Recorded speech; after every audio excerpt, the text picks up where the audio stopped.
All relationships, even the most successful ones, have conflict. It's unavoidable. Research shows that it's not the appearance of conflict, but rather how it's managed that predicts the success or failure of relationships. In other words, conflict is inevitable, combat is optional. Hi, I'm Amanda, co-founder of Retune.life, and we conduct workshops to help couples reconnect, as well as individual and couple relationship coaching. We say manage conflict rather than resolve because relationship conflict is natural and has functional, positive aspects that provide opportunities for growth and mutual understanding. And there are problems that just won't be solved due to natural differences between you and your partner. But if you can learn to manage problems in a healthy way, then your relationship will have a better chance of succeeding. You may have heard of the 4 Horsemen of the Apocalypse. I'm not referring to the Bible and the end of the world. I'm referring to criticism, contempt, defensiveness, and stonewalling. All of which, if regularly present, can lead to the end of your relationship. So the first step in effectively managing conflict is to identify and counteract the 4 horsemen when they show up. If you don't, you risk serious problems in the future of your relationship. If you remember the concept of the relationship field from episode 3, the 4 horsemen are like Roundup, killing anything that started to grow there. The first horseman is criticism. Criticizing your partner is different than offering a critique or voicing a complaint. The latter two are about specific issues, whereas the former is an attack on your partner at the core of their character. In effect, dismantling their whole being when you criticize. The important thing here is to learn the difference between expressing a complaint and criticizing. Here are 2 examples. Complaint. I was scared when you were running late and you didn't call me. I thought we had agreed we would do that for each other. Criticism. You never think about how your behavior is affecting other people. I don't believe you're that forgetful. You're just selfish. You never think of others. You never think of me. So the antidote to criticism is to complain without blame. Talk about your feelings using I statements and expressing a positive need. Avoid using you statements and expressing a negative judgment, which will make your partner feel attacked. Also, behind criticism often is a wish.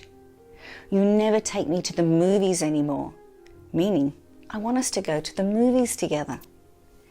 You're lazy and do nothing around the house. You just make a mess. Meaning, help me clean up. The second horseman is contempt. Contempt is the worst of the 4 horsemen as it's the most destructive, negative behavior we express in relationships. When we communicate in this state, we're truly mean and cruel.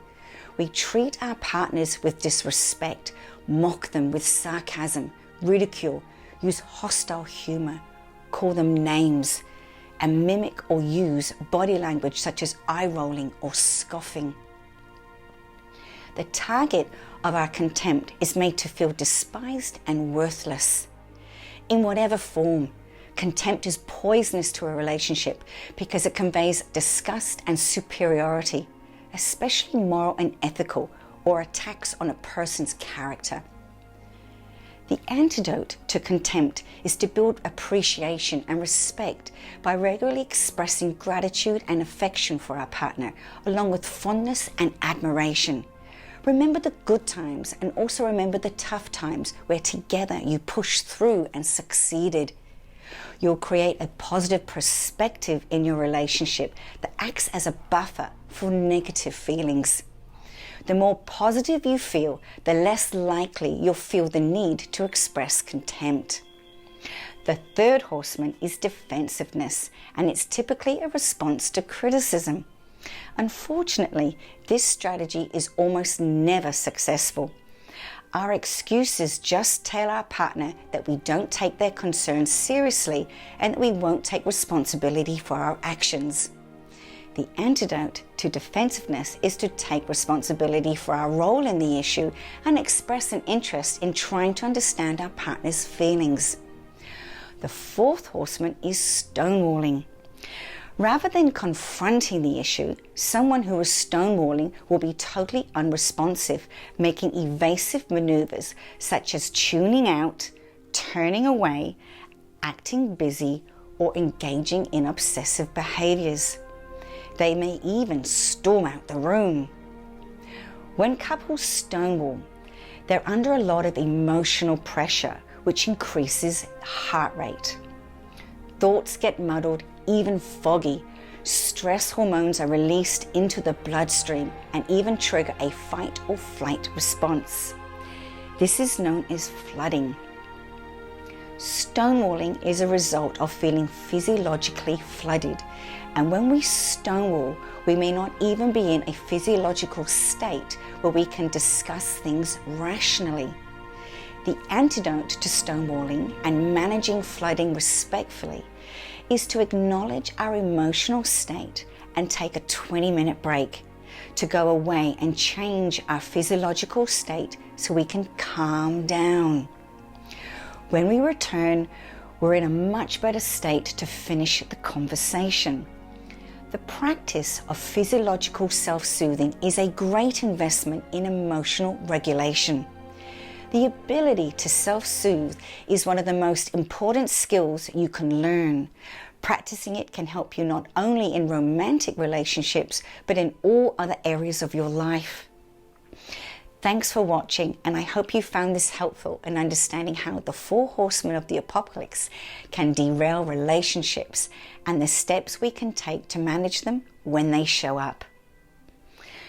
Join me in episode 13, where I'll explain why in relationships we must be open to influence from our partners to share the power in our relationships. If improving your relationship is something you'd like to explore, you can reach out to me here via personal message or via the Retune.life website. See you then.